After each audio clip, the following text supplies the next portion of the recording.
주요 정치 이슈를 다루는 매일 챙겨봐야 할 뉴스를 시작하겠습니다. 이낙연 국무총리가 트위터에서 북한의 대남 선전 매체 우리민족끼리를 팔로우 구독하고 있는 것으로 알려져 논란이 일었습니다. 이에 대해 이낙연 총리는 전혀 기억이 없다. 혹시 실수로 했는지는 모르겠다고 해명했습니다. 총리실 관계자는 이낙연 총리가 곧장 해당 팔로우를 취소했다고 조선일보를 통해 밝혔습니다. 그런데 말이죠. 허구한 날 미국, 한국 비난 논평만 쏟아내는 북한 매체에 볼가치조차 없는 이런 걸 총리가 왜 팔로우해서 구독하나요? 이번 문재인 좌파 정권의 특징을 보면 뒤에서 구린내 나는 행동해놓고 항상 그게 수면 위로 떠오르면 몰랐다라며 발뺌하고 회피하기 급급합니다. 잘못을 인정하고 사과하는 꼬라지를 본 적이 없어요.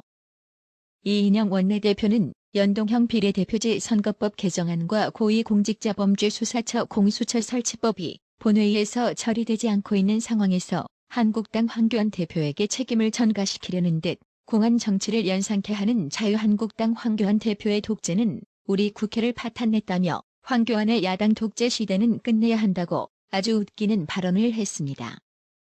살다 야당 독재란 말은 또 처음 들어봅니다. 독재는 한 집단이나 한 개인이 권력을 독식하는 걸 덜어 말하는 거 아닌가요? 이인영 원내대표의 말이 성립이 되려면 나머지 들러리들이 모두 한국당의 1, 2, 3, 4중 되어서 사실상 한 집단이 되어야 하는 거 아닌가 말입니다. 마치 한국당이 야당 전체를 휘어잡고 맞선다는 듯이 말하는 이인영의 논리는 한마디로 궤변에 불과합니다. 청와대의 울산시장 선거 개입 의혹을 수사 중인 검찰은 최근 숨진 A 수사관의 휴대전화 잠금 설정을 사실상 풀기 어렵다고 판단한 것으로 알려졌습니다. A 수사관은 백원우 전 민정비서관이 2017년 말 경찰에 하달한 당시 김계현 울산시장의 비위 첩보에 대한 수사가 잘 되고 있는지 확인하기 위해 직접 울산에 내려간 인물로 지목됐었습니다.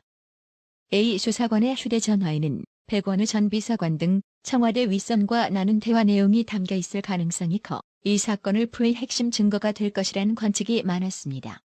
그런데 검찰은 아직까지 휴대전화 잠금 설정을 풀지 못했습니다. A 수사관이 사용하던 휴대전화는 아이폰 X입니다. A 수사관은 6개 숫자를 이용한 비밀번호를 설정해 놓은 것으로 알려졌습니다. 경우의 수는 560억 개가 넘습니다. 사람이 12초마다 하나씩 밤낮 없이 입력할 경우 144년 걸립니다. 만약 휴대전화에 비밀번호 연속 10회 입력 실패 시 모든 데이터 삭제 설정이 걸렸다면 모든 증거를 잃을 수도 있습니다. 이에 검찰은 2015년에서 2016년 사이 아이폰 잠금을 풀었다고 알려진 이스라엘 군수업체 셀레브라이트사의 소프트웨어를 사용했습니다. 아이폰은 한 번 비밀번호를 잘못 입력하면 다음에 입력할 때까지 시간 간격이 점점 커집니다. 이 소프트웨어는 이런 시간 간격이 늘어나지 않게 해주는 기능 등이 있는 것으로 알려졌습니다. 울산시 공무원들이 비공개 내부 문건이나 정보를 지난해 6.13 지방선거를 앞두고 더불어민주당 후보였던 송철호 현 울산시장 측에 제공한 사실이 밝혀졌습니다. 동아일보 취재를 종합하면 김기현 전 울산시장에 대한 청와대 화명수사 의혹을 수사 중인 서울중앙지검 공공수사 2부는 최근 울산시 공무원 10여 명을 차례로 불러 조사했습니다. 검찰은 이들을 상대로 문건을 빼돌린 경위와 목적 등을 조사하고 있는 것으로 알려졌습니다. 앞서 검찰은 6일, 7일 송철호 시장 캠프 출범 전부터 핵심적인 역할을 맡았던 송병기 울산시 경제부시장의 사무실과 자택 등을 압수수색하면서 확보한 외정하드 등을 분석하는 과정에서 문건 유출을 파악한 것으로 전해졌습니다. 울산시 공무원들로부터 받은 내부 문건과 정보 등을 토대로 송철호 시장 측이 선거 전략을 만들었다고 검찰은 의심하고 있습니다. 지난주 지방선거 전 김기현 전 시장의 측근 비리를 수사했던 울산지방경찰청의 A 수사과장을 조사한 검찰은 이번 주 경찰관 4명, 5명을 추가 조사할 예정입니다. 검찰이 15일 청와대 하명수사 선거 개입 의혹과 관련 김기현 전 울산시장을 불러 조사했습니다. 서울중앙지검 공공수사 2부는 15일 오후 2시 김기현 전 시장을 참고인 신분으로 불러 7시간 동안 조사했습니다. 김기현 전 시장은 2시간 동안 조서 열람을 한 뒤 오후 11시쯤 검찰청사 밖으로 나왔습니다. 검찰은 16일 김기현 전 시장을 다시 불러 추가 조사를 진행할 예정입니다. 김기현 전 시장은 조사를 마친 뒤 새로운 문건이나 증거를 검찰이 제시했냐라는 취재진 질문에 지금 수사 과정에서 대략 감을 잡아보면 검찰에서 굉장히 많은 증거 자료를 확보하고 있는 것 같다고 답했습니다. 구체적인 조사 내용에 대해서는 조사 양이 방대하고 전반적으로 보고 있다고 했습니다. 검찰은 김기현 전 시장을 상대로 작년 지방선거를 앞두고 김기현 전 시장 측근을 상대로 진행된 경찰 수사와 관련된 각종 의혹과 수사 착수 배경 등 전반적인 내용을 물어본 것으로 알려졌습니다. 앞서 김기현 전 시장은 검찰에 출석하면서 청와대 함양 수사 의혹 사건은 3.15 부정선거에 비견되는 사건이라며 헌정 질서를 농단한 사건으로 이 사건 책임자, 배후에 누가 있는지 반드시 밝혀야만 민주주의 꽂힌 선거를 짓밟는 행위가 반복되지 않을 것이라고 했습니다. 김기현 전 시장은 울산시장으로 재직할 때 첩보에 대한 소문을 들었느냐라는 취재진 질문에 황운하 총경이 울산지방경찰청장으로 부임하고 얼마 후 몇 달 지나지 않아 김기현 뒷조사를 한다는 소문이 계속 들렸다며 청와대 오더 지시가 있었다는 이야기가 많이 들렸다라고 했습니다. 청와대는 김기현 전 시장 선거 개입과 관련하여 첩보 수집도 안 하고 함영 수사도 없었다며 청와대 행정관이 울산에 간 이후 보고서까지 공개했는데 함영 수사 의혹 계속 나오는 건 이해할 수 없다라고 했습니다. 청와대가 검찰을 향해서는 피의 사실 공표한다며 법무부를 내세워 입에 질가를 물리더니 현재 수사 중인 사안에 대해 청와대 자신들은 시종일관 왈가왈부하며 반박하는 꼬라지가 참 웃깁니다. 그냥 가만히 있자니 찔리는 게 많은가 봅니다. 앞서 13일 서울동부지검은 유재수 전 부시장의 비리 혐의를 청와대도 알고 있었다는 취지의 조사 결과를 발표했습니다.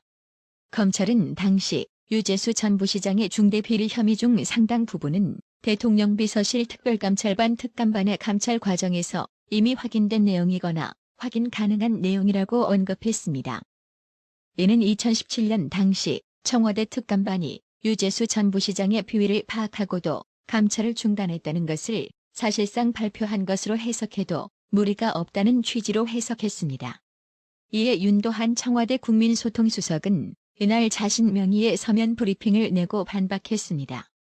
윤도한 청와대 국민소통수석은 검찰이 말한 이미 확인된 내용이거나 확인 가능한 내용이라는 부분은 비리 혐의 중 상당 부분이 확인됐다는 뜻인지 아니면 비리 혐의 중 일부분이 확인됐고 상당 부분이 확인 가능했다는 뜻인지 알 수 없다고 말했습니다.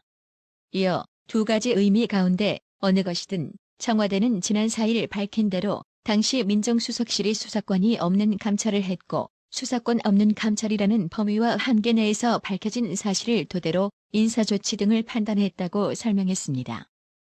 청와대의 해명이 참 웃기는 게 김기현 전 시장의 비리 첩보는 경찰에 친절하게 이첩시키면서 유재수 전 부시장의 비위는 왜 검찰에 이첩시키지 않고 그냥 뭉갠 거죠? 15일 검찰 관계자는 청와대 발표는 검찰에 대한 보도 통제로 인해 수사를 통해 확인된 사실관계와 증거를 알지 못하는 유재수 전 부시장 등 당사자들의 일방적인 주장을 발표한 것에 불과하다고 말했습니다. 이어 검찰은 절차에 따라 수사하고 있고 증거에 따라 처리할 것이라며 수사 결과를 보면 수긍할 것이라고 생각한다고 언급했습니다. 한마디로 입 닥치고 수사 결과나 지켜보라는 겁니다. 서울동부지검 형사 6부에 따르면 유재수 전 부시장은 총 4명으로부터 합계 4,950만 원 상당의 금품과 이익 등을 받아 부정행위를 한 것으로 조사됐습니다. 유재수 전 부시장은 뇌물수수, 수뢰후 부정처사, 부정청탁 및 금품 수수의 금지에 관한 법률 위반 혐의를 받고 있습니다. 지금 검찰의 수사를 다양한 방법을 통해 외압을 행사하려는데요. 검찰 인사권자는 대통령입니다. 검찰인사위원회 심의를 거쳐 법무장관이 제청하면 대통령이 제가합니다. 검찰 안팎에서는 무분별한 인사를 막겠다며 새 규정을 도입한 정부가 스스로 이를 유명무실화시키는 것 아니냐는 지적이 나오고 있습니다. 법무부는 지난해 11월 5일 법 규범에 따른 공정하고 객관적인 인사를 통해 검찰의 정치적 중립성, 공정성 확보를 위한 토대를 마련하고자 한다며 검사 인사 규정을 만들겠다고 발표했습니다. 제반 작업을 거쳐 이 규정은 같은 해 12월 18일 대통령령으로 제정됐습니다. 이 규정 11조는 필수 보직 기간을 정하고 있습니다. 고검 검사와 평검사는 2년, 고검 검사를 제외한 일선 검찰청과 법무부, 대검의 중간 간부로 근무하는 차장 포함 부장검사급은 1년입니다.